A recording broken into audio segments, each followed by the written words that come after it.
It's Laura Eubanks of Design for Serenity with your succulent tip of the day and the grand reveal in Mira, Mesa. 4 days.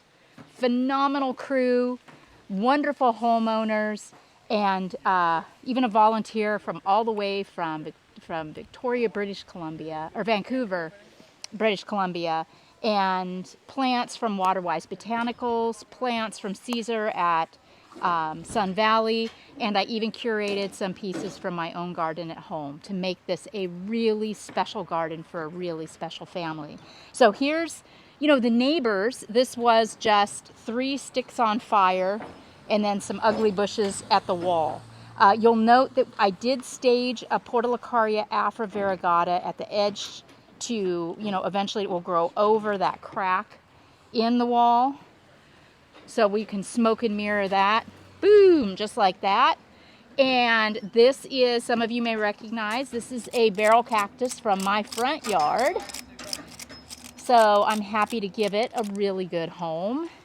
And this perspective of the garden is absolutely stunning. I worked with a ½ yard of burgundy 3/4 inch lava on top of 3/8 inch Cali gold, and I went a little heavy in the neighbor side because I wanted to tie in the burgundy that they have going on the other side, and we did it. It's just a seamless, beautiful, beautiful transition. This garden has some really phenomenal microclimates too, and there's a tremendous amount of cool ocean breeze that comes through this property to keep it dialed in as far as temperature is concerned. And then of course this magnificent king palm gives some shade as well. So gosh, yeah, we should see how many of you guys can identify plants from my garden in the comments. See how many you can identify. Those of you that follow super close, there are a number of plants that I dug out of the ground today.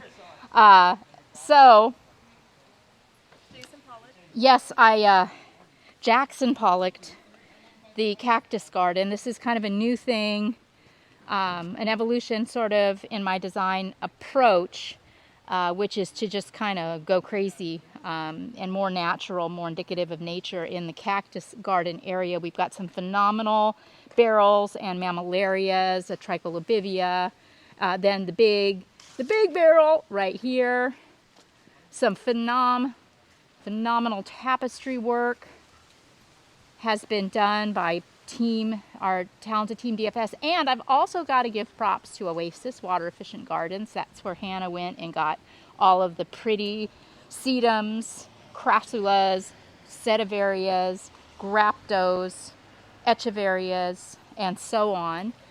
This had a little accident last night.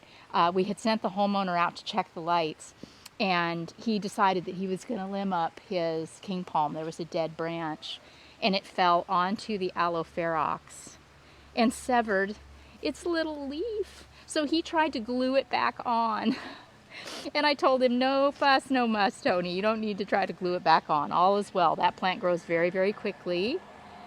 Yeah, so, as far as the burgundy goes, I'm always surprised how instinctual this process is, and the more you do it, the more instinctual it becomes, because I'm just kind of going blind as I'm throwing it down, and then when I step back and look, it just always blows my mind. I've got the restraint really dialed in here on the burgundy, and you can't, it's not all over the place. There are perspectives where it's not exposed at all, and I really, really like that.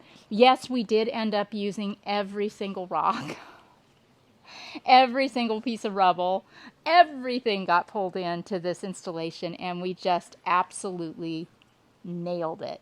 So again, I want to thank all of you for following along on this one, for all of your wonderful and encouraging comments, for your support of Pride. And as a special treat, we are going to have our homeowner's adorable daughter mic up and talk about her favorite plant in the garden.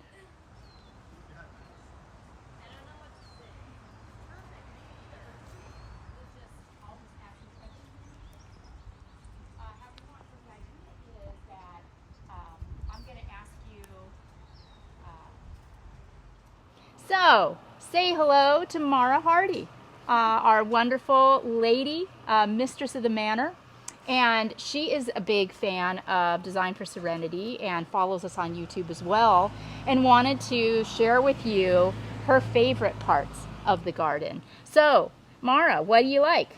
I love all of the garden. I think it's just beautiful, but I really like the tapestries, the plants. Is it the textures and the colors that appeal to you, or the way that they're arranged? I like how there's like a bunch of different plants, but I also like the colors because it like reminds me of a rainbow.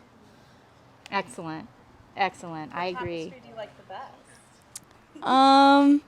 I love all of them, but I would probably say my favorite one is over here. I really like this one. Yeah. This one is my favorite. I like the way the light hits this one. You know, it's really, I'm so glad that you mentioned this one, because we had our volunteer working on this yesterday, and then I showed her a trick. These Crassula ovata are just cuttings from one of your dad's plants.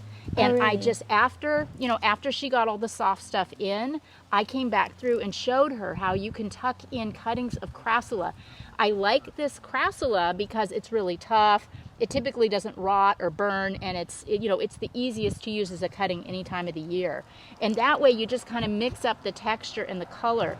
Look at how this plays off of this Echeveria harmsii. Yeah, that's pretty. It's super pretty. So I appreciate you loving that, and I think that probably really elevated that tapestry quite a bit, didn't it? Mara, do you Yes. ever work in the garden? I don't work in the garden, but my dad does. Tony, you've probably heard of his name like in past videos, but he's a really big fan of you guys, and he loves succulents He too. does great work too. He Yeah. does. And over here. Yes, this is your dad's creation, isn't it? Yeah. Over here. And you'll all be delighted to know that those string of pearls, aka string of watermelon, I added into the pots that Tony did with his sedum jacobensii. So the string of pearls lives on. All right, well, I remember this is not an irrigated garden. We did cap the irrigation. Tony's going to hand water this, which is what I do, and I just love that because it really gave me the freedom to plant whatever I wanted, wherever I wanted it. Also, Tony, your dad, is a very avid gardener, and he is what I trust him with these plants. He also reaches out to me regularly if he has any questions or concerns. So we've got a relationship, and I feel really good about leaving my babies in the care of you, your lovely mom, and your wonderful dad. So this is just another one in the books in Mira Mesa. We'll be back in a year or a year and a half with a whip and a chair to set some things right and do some maintenance. But in the meantime, thank you, Mara, so much for joining us, for opening your home to us, and allowing DFS to do our magic. This has been Laura Eubanks reporting for Team DFS and Mara and the Hardys in Mira Mesa with your succulent tip of the day. Bye, guys.